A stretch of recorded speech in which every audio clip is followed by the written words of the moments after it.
Okay, hello, welcome to the first MYCast. It's the independent horror podcast based on and around the classic the classic Mycho Universe. And today on our first show, I thought who better or who worse than Derek Nelson. I thought start at the bottom and then at least the only way is up. That's really. what I'm thinking. Yeah, it's an easy bar to leap above.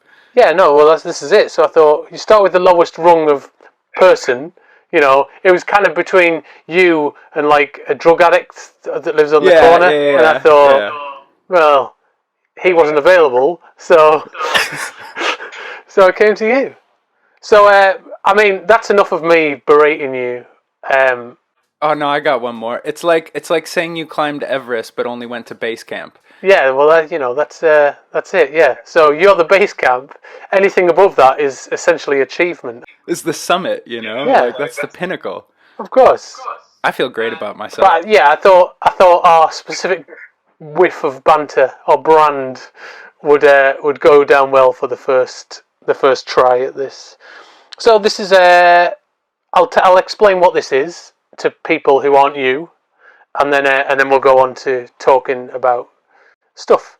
So this is MYCast. It's the Mycho Independent Horror Podcast, and the plan is to do at least one of these every month with different people from the Mycho Universe, but also sometimes we'll branch out into kind of independent horror in general.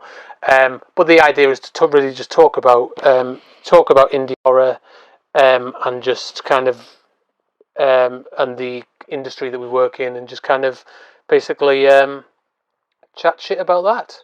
So, and I think we can swear, but I don't know. So I'm going to. Okay. Well, yeah, you dropped the first one, so. So that's it. So this will be exclusive to Patreon a month in advance, and then it'll go to podcast places and all that nonsense a month after that. But if you're listening to this not on Patreon, go to patreon.com/mycho MYCHO, and you can get these like a month in advance. And we'll be doing some like special ones that are only exclusive there and blah blah. You know, cool stuff. And you can watch short films and stuff there as well. So that's cool. So without further ado, I shall. Let me ask my first question. I've got 6 questions here. I know your limit is usually 5. I'll make an exception for you. I appreciate that. Yeah, so, of course.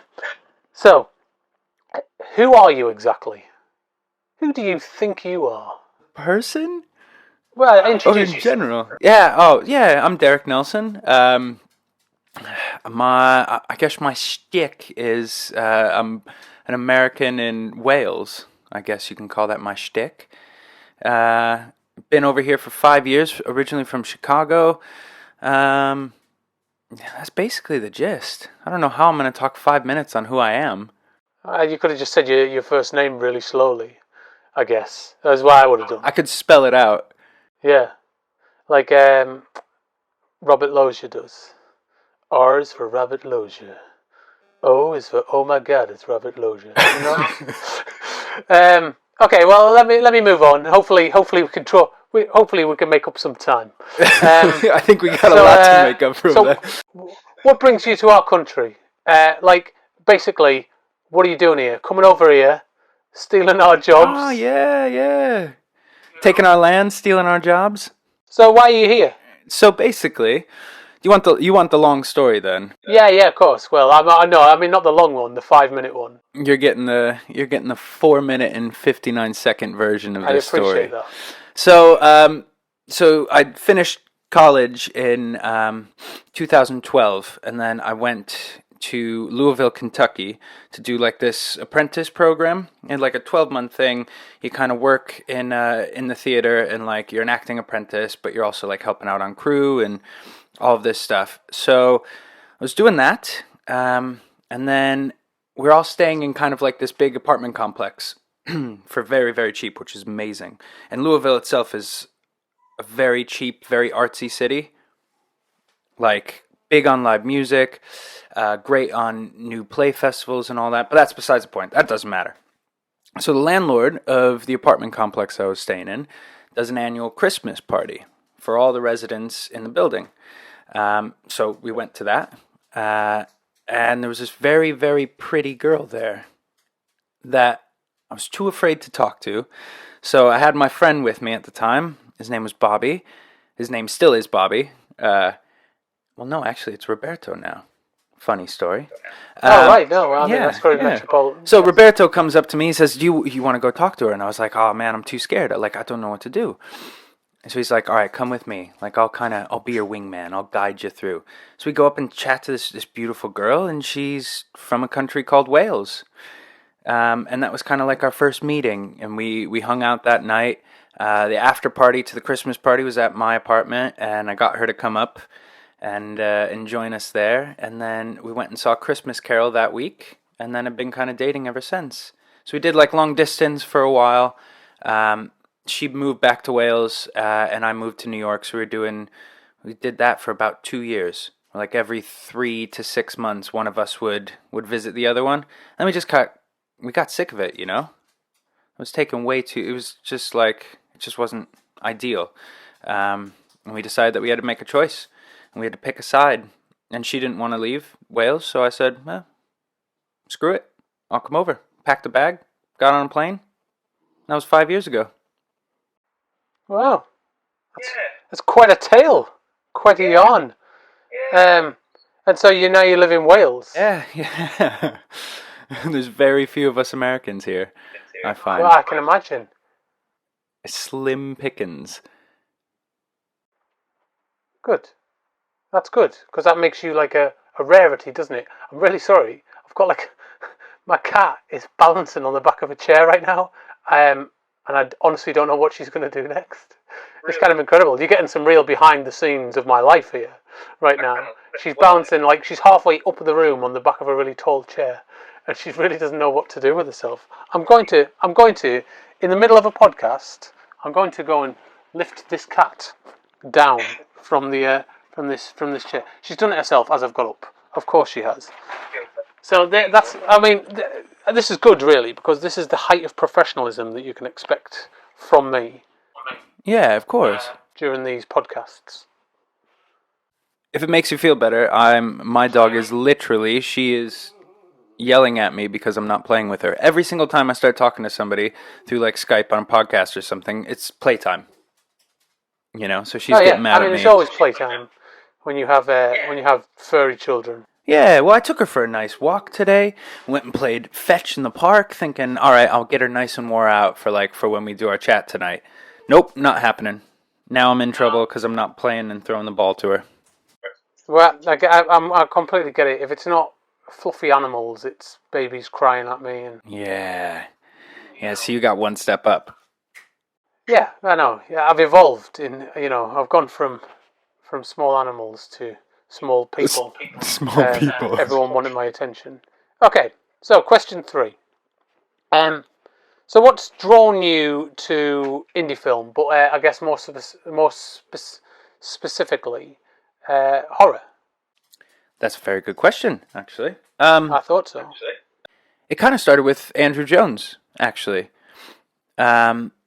He had put out quite a few castings, and I think I auditioned for him like 2 or 3 times before I ever got like actually into one of his films. And because he kind of does, he does quite a few films throughout the year, kind of based around in South Wales, so it wasn't too far from me, kind of like local. And I was like, oh wow, a paid acting gig? Like, this is pretty awesome. So I ended up getting to a film called Cabin 28, and I was only on for like 2 or 3 days, and one of them I was actually a dead body, which was pretty awesome. Like, getting paid to just kind of lie on the ground in the corner while everybody else is doing a scene and stuff. Like, kind of like that. It's not a bad way to earn a living. But I ended up having like such a good experience on that shoot that it made me want to work more and more with him. And then, I did quite a few more films with him, and like then I was starting to get my feet in things, and like I love getting to make the horror films because I don't know, you get to have a little bit more fun. You get to die. You get to, fight Nazis or like dinosaurs, and weird stuff like that. And then, after doing a few films with him, I stumbled upon your Instagram. And I thought, Oh, right. yeah, well, so I started seeing some of the posts you had. I think it was for like Slasher House, especially. You know, well, because you use such vibrant colors and like it was different from anything else I had kind of seen. And I was like, well, I really want to work with that guy. Like he looks like he's doing some really cool stuff. So then I started following you a little bit, seeing what you did. I stumbled onto the website. I thought that was like really, really cool. Like this guy is making, comic books based off of these characters. Like I want to know more. Like I want to get involved in that, Um, and then found out that like you have a whole slew of films and we did Cleavers together, and I had such a good time with that. Meanwhile, still doing stuff with Andrew. And then I kind of stumbled upon Charlie Steeds' work, and he was doing some awesome stuff as well, like, but very different to your stuff, very different to Andrew's things. And then more importantly, that I liked your guys' work. I also enjoyed working with you guys as well, and that made things. I don't know. It felt like a family, you know. You're not going to work just to earn a living. You're going to see your friends. You're going to hang out with your family. I don't know if you would. It's the only. I don't know if it's a genre thing per se, but that's the only type of films that I've done where I've met people like that. And I think it's probably because the passion is so high for it. It's just genuinely nice people. People that you want to surround yourself with and be around more and more. Oh, that's very nice of you to say. You've darted straight into my next question, which was to talk about the stuff.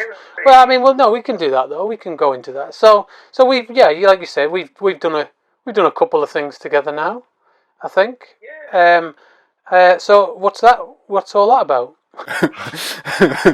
Why did we do that? I don't know. Well, I think you just can't get rid of me. I'm like a parasite, you know. No, so what have we done together? Let's talk about that. What have I done? What have we done together? What films? You and I have done Cleavers, Killer Clowns, and we've done. So what did you do? What did you do in that? I played Artie Harvey. That one was kind of fun because you, when you reached out, so you put the casting out, and I was like, "Yep, got to apply," because I want to work with this guy, so I got to apply. But then it turned out I had gone back to the States on like a family trip. And then you reached out and you were like, "Hey man, can you send me a tape?" You didn't sound like that. That's how I sound. I know. I mean, that's how I sound when I talk to you. Hey man, hey, can you send me a tape? And I was like, "Yeah, of course." But I'm at my mom's house, so like I hope it's all right, like whatever. And you were like, "I don't care," or whatever. So I went in my little brother's room and ended up recording the tape. And luckily, like everything was fine. And I don't know, something must have happened to you because you cast me, so I think you must have been having a bad day or something. Well, to be honest, yeah, no one else applied really. You and I thought it's going to have to be this guy. He's terrible, but what are we going to do? No, but the bar is so low. You fit the role perfectly. You were exactly how I imagined the character. Well, and it was lucky because that film was taking place in the States. So I was like, everything is just converging. Well, I mean, that said, I'd promised myself that we wouldn't cast actors just because they were American. Yeah. It really was about casting the best people for the role. Then it turned out because the temptation is to go, well, if the character's American, you just cast American actors. Doesn't matter whether they're good or not, So I was really determined to say, like, just because we cast American characters, it doesn't mean we necessarily have to cast American actors. What you want is the best actors, but also the best people. If that makes any sense. Yeah. So makes perfect sense. You get a feel for people when you're talking about roles and stuff, and I think you felt like the right fit for what we do and our team and that kind of thing. Sorry, I'm being very. You're gonna show me a dog now, aren't you? Nope. Oh, what's happening? I've abandoned her. Oh, I see. I've been abandoned by my cat. She wanted loads of attention. Now she's left. Yeah. I didn't. Just in case for all the listeners, I didn't actually abandon my dog. I just closed the door. I love my dog. We're very close. We can tell. So after Cleavers, we worked on more recently. We've worked on a film called Pandemonium, which is out. I have to get a plug in here. which is out on March 2nd. So it might already be, depending on where you listen to this, it might already be out. Which on is March awesome. 2nd in stores in the UK. So who did you play in that? Let's talk about Pandemonium for a little bit. I'm so excited for this. So I played Jason Facial. Did I pronounce his name right? His last name right? You did, yeah. I think I had asked you that before as well. Um, so that one was fun because you were like, all right, you were very clearly American in the last one. Like, I need you to try to do like, what was the kind of accent you wanted me to do? I think you're supposed to be like a southern like a Essex geezer, weren't you? That was what we decided, that you were going to be like an So Essex. I was well up for it. You gave me plenty of time, so I was like, yeah, I'm gonna really nail this down. So I went to my friend Mark at work, and he's a chef, and I was like, Mark, I need you to help me with this accent, man. Like, record my lines and stuff, just so I can kind of like get a sense of everything. So I probably worked for like a good month on it, and then first day on set, rock up, do a take. It was so bad. And you literally had to pull me aside and be like, yeah, look, man, it's not going so well. I'm kind of losing all of you. So let's just... honestly, it wasn't that it was bad. It was that there's a certain charm to your performance. That was out the window. And you being a completely different person just lost all of that. You lost the humour in your performance a little bit. Yeah. I think there was more focus on this accent and nailing it. And I think there was so much charm lost to your performance. I think that we did one run through, I think, and went, okay, just do your normal accent, please, the whole time. But you did it in such like. But it worked out well, and I think because of that, he's one of the funnier characters in the film, and I think he stands out. Yeah. A little. It separates him from the other guys a little bit more. They're all a bit different anyway, but I think him and Timo, the two characters, is especially quite similar. So I think it helps those two characters stand, because they're like best friends in the film. Yeah. So it helps them kind of stand apart from each other. And I think that really works out. But it worked out quite nicely. I mean, I really enjoyed shooting that one. I think we had a good time on it. It was tough. It definitely had its challenges and stuff. I think overall, it's probably one of the best experiences I've had shooting a film so far. Yeah, and most of like the issues that we had were actually quite farcical in how weird they were. Yeah, I think they weren't your general indie film issues, were they? They were more like kind of really silly little things. Yeah, so I mean, managed to work for example, the wall being built. Yeah, so for people who don't know, we were in the middle of making this film, and we shot the whole end scene in this kind of open plan, kind of glorious office, and then we'd started to shoot the interconnecting stuff that would lead to that end part. So we shot half of a scene, I think, didn't we, with the boys from Level 6, with the plan to shoot the rest of it a couple of nights later when we had the full cast again. And of course, we came back the next night, and there was a bunch of workmen in there, and we thought, oh, okay, that's a bit strange. And the next night we returned, and they'd built a wall down the middle, like a literal concrete wall, not like a temporary thing. No. A concrete wall down the middle and separated into two rooms. But I mean, that did lead to us creating what is probably the best kill in the film. I think that was easily one of the best kills that I've seen in a long time. Jones's character, Dick, having a very what's the word I'm looking for? A very specific to him kind of death. Yes. Yes. And I think we wouldn't have got that had this thing not gone wrong. So it's one of these kind of happy accidents sometimes. Yeah, and it was a bit of like improvising on the spot to get those lines right, wasn't it? Yeah, oh yeah. And you know how I love people improvising on the spot. Lee kind of building it up, like I remember just like him throwing some stuff out there, and you were like, yeah, try that, and then you try that, and you'd be like, no, okay, pare it back down to like, because he would just, Lee's the kind of guy where because if I'd let him, we would have had a billion different takes, and I think but he did it was great, and I think it was it's one of these little creative challenges. It's a challenge that can either shut down production or make you more creative. Yeah. I think we went for the second thing, and it really worked out. And I think because of that as well, we've got like that whole sequence. It's like 5 minutes where it just runs from character to character, and I think the way that we've forced to do that makes that work so much better. Yeah. So it was. I think it was creatively. It was a good. It worked out quite well for us, I think. It's really nice to see like an audience watch it as well, to see them to hear them laughing in certain bits, like laughing maybe in some parts where you wouldn't expect them to. Sometimes not laughing when you thought they would laugh, And it's nerve-wracking. It's nerve-wracking, but it was nice to see. I always write jokes, but I've never leaned in. I've never relied on the jokes so much. Yeah. So I think. But no, and especially that kill, that moment with that character. I hurt afterward. It's really difficult to not spoil the film for you people, you see. But I think that bit with that character got the biggest reaction of the whole film, and I think it's weird that almost didn't exist. It actually was not in the script. It had everything gone right, that it would have just been. It was a really simple. I think he got his throat cut, just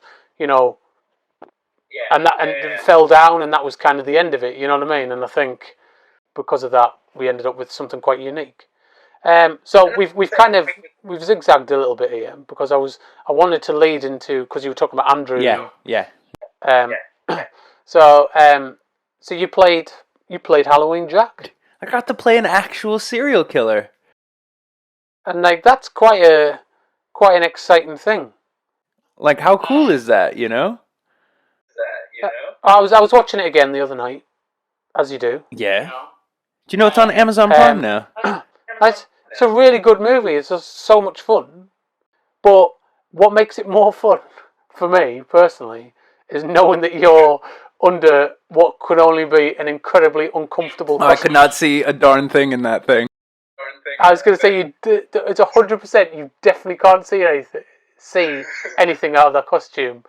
And I could always tell by the way you walk down the stairs. Because it was so careful. Because you look like you're holding on with your feet for dear life, and it's so much fun. So it was so good, and I just thought it was really fun to watch, because obviously now at this point I've seen you be murdered, God knows quite how a few many times. by, some of it by your hand how as many well. different serial killers, and so it was amazing to watch you end so I got many to lives seek my the own other way revenge, around, man. That kind of leads me into my next bit. So, because we're working together again this year, aren't we? And which you're getting to play another serial killer. So I know. So do you want to talk a little bit about that before we kind of wrap things up? Yeah, we could do a bit of drill kill. What kind of what do we want to go into? Well, let's talk about the project in general. And then you can just tell me a little bit about the character that you're going to be playing. Slasher House 3. Which, first of all, very, very excited for that. And the fact that you set your goals for it on the fundraising, and it smashed through it. Absolutely smashed through it. Well, thanks to a lot of very kind people. Well, I mean, the thing we could thank all of the listeners, probably a lot of the listeners for that. I don't know. I just it kind of blew my mind because I know if we go back a little bit to Cleavers and Pandemonium, they always did a little bit over their goal, but you were setting up all these stretch goals and everything, and unlocking. The people were just. It seemed like people are already really excited to see this film. Well, yeah, which is what you want, So that's quite an exciting. That's quite an exciting way to start off a production. Is knowing that a lot of people are excited to see it. I think, and because you never quite know what's going to be a hit with people, and you think when you get to Slasher House 3, that's something that's going to alienate an audience a little bit. Do you know what I mean? Perhaps because if they haven't kept up with your work, Slasher House 3 is a kind of difficult place to jump in. Yes, only because it is like the third in a trilogy. Yeah. Oh, well, I mean, technically it's the 10th movie 10th in a overall, saga, third in a trilogy. Let's talk about Drill Kill, Decker Black. I'm actually really excited to do that one because it seems like I can kind of combine like doing some cool.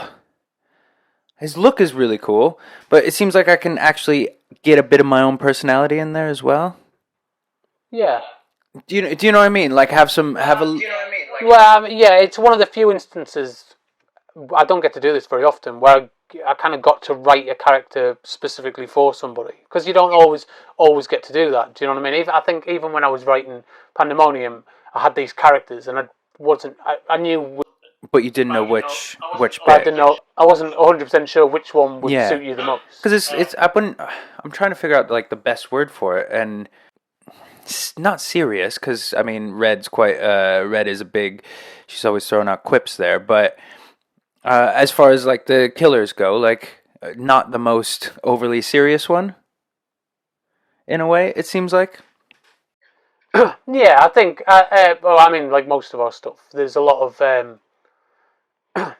humour to the characters, and I mean, especially the direction that we've kind of had to go. Really, that we wanted to go was to kind of pull apart slasher movies in general. So I think the stuff with your character does a lot of that. But it's hard to. I get. Well, because I don't know how much really we can kind of like let slide. Like, what I'm really excited about is getting to do my scene with Will. Oh yeah. Will from Pandemonium. Will Jones from Pandemonium. So you guys will be reunited. But again, I got to kind of sit down and write these characters a bit fresh for two actors that I know, and that you don't always get to do that. Wouldn't you say like most of the slashers that you actually wrote in here were for people that you? A lot of them, it seems like they were people that you knew. Yeah, absolutely. You kind of have an idea before. Well, I've been working on this one for about 10 years, so I think, eventually you kind of have an idea. You know how it's going to go, and over that time, you kind of go, oh, actually, he'd be really good as, or she'd be really good as this character, or So there's a lot of that in there. I think I'm excited to do it, and it's kind of, it's very much as somewhere I had it sent to some script consultants that I kind of story consultants that I send drafts out to, and one of them came back and said it's one for the fans for definite, and I thought that's a good way. But that's kind of what it should be after so many years, Yeah, you reward the people who've stuck with you for as long as they have. It should be. It should really be for the people who've been following what we've been up to. But I think you can also go into it, fresh if needs be. But certainly seeing the first Slasher House will help. One thing I'm really excited about with Drill Kill is that he is a brand new character. Yeah. I just realized this is something I can talk about without actually spoiling anything. So he is a brand new character to the Mycho Universe, and if things go down well, you never know. The beauty with brand new characters in the universe, especially the slashers, he could get a spin-off. He could. You don't. That's the beauty of it, though. That's the beauty. Any of these 20-something odd killers could get their own spin-off. Yeah, I mean, I thought. The real idea behind it was I thought I'd just give myself like a whole catalogue of characters to work from. Well, the you next never 10 years, certain characters could team up with others as well. Oh yeah. So I think that's pretty cool. The fact that he's a brand new character. But I don't wanna say too much. Like I don't want to say when he comes in. Well, we'll leave it at that. So, question 6. Oh, I thought we were finished. I thought I ran this gauntlet already. You're an actor, or I mean, at least you claim to be. So for people breaking into acting, what would you advise? That is a very good question. It's also very it's a difficult question because I think people, at least when I was a kid, I spent a lot of time on IMDb reading all these bios of these famous actors and stuff and thinking, if I don't go to such and such school and get this degree and then go there for my master's and then get with this agent, that means I'll never be successful. And the reality is, that's not true. So my advice to anybody else who's ever wanting to do any, whether it's the film, any part in the film industry, is that you have to make your own path. And I know you can very much attest to this. There is no set way to finding success, and success is what you make of it, not what society deems as successful. I certainly think people should. There's a lot of pressure on people to do whatever now, and I think go at your own pace and do your own thing, and that's it. I don't ever want anybody to feel that, any actor, young actor, to feel like if they're not cast in the next Broadway play or the next West End play or the next Hollywood film shooting at Pinewood Studios, that they're unsuccessful, or comparing themselves to some of their colleagues who might get those parts. Absolutely. Because that doesn't mean that they're more talented or more successful. And also, at the end of the day, we're entertainers.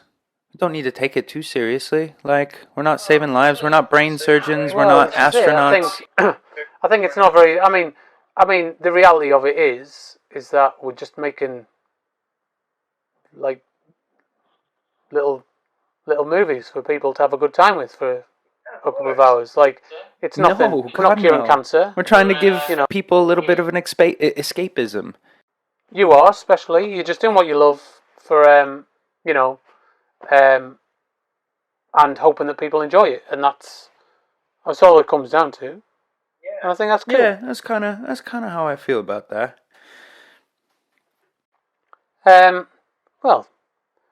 One last question, and then we'll wrap it up. I know, sneaky mother flipper. So what have you got next? I know we've talked about SH3, but what else are you up to? What have you got? What have you got on next? Where should people look out for Derek Nelson in the more like look to avoid definitely. So there's quite a few films that are going to be coming out on DVD this year, starting no less than with Pandemonium in March. And then there's a film I worked on with Andrew called Jonestown Massacre, which is coming out in the US and the UK. I think it's quite staggered. It's I think the UK is April and the US is August. It's very weird, that one. And then there's Killer Next Door as well with Andrew. The Haunting of Margam Castle with Andrew this year. And then currently I'm working on a film with Charlie titled Werewolves. That's kind of all I can really... I can't really say too much about it. I wouldn't expect you to, but I'm excited. I'm excited for all. Yeah, you and me both, man. I really think there's going to be some cool... Well, I hope people enjoy it, That's really... Yeah. And then we'll reenact the end of Jay and Silent Bob Strikes Back. We'll just fly around the world beating up bad reviewers. I also forgot to mention another project that you and I are working on together. Dear Sister Margaret. Yeah, of course. Which is weirdly a massive Mycho reunion, isn't it? Oh, yeah. I mean, did you cast the film? It's one of these things where, because we're working as part of the production team, the director would just say, "Oh, what about this person?" And I'll go, "Oh yeah, they're amazing." So a lot of people, I think, got brought in based on just that the director liked the actors, and then they came for an opinion, and we just said, "Yep." But I think with you specifically, I read the script, and I think when I was reading it, I thought, this character feels like something Derek would play very well. So I remember just saying, "Look, do you mind if I kind of set up a meeting with you two?" And she thought you were spot on That for the part role. kind of, So it was like that conversation that we had. we're back together, buddy. I know. Well, I'm looking at the cast as well, and it seems there's only one name on there that I don't know who's not from. Well, I think there's only one actor in it that we haven't had in our films. Although I do know her.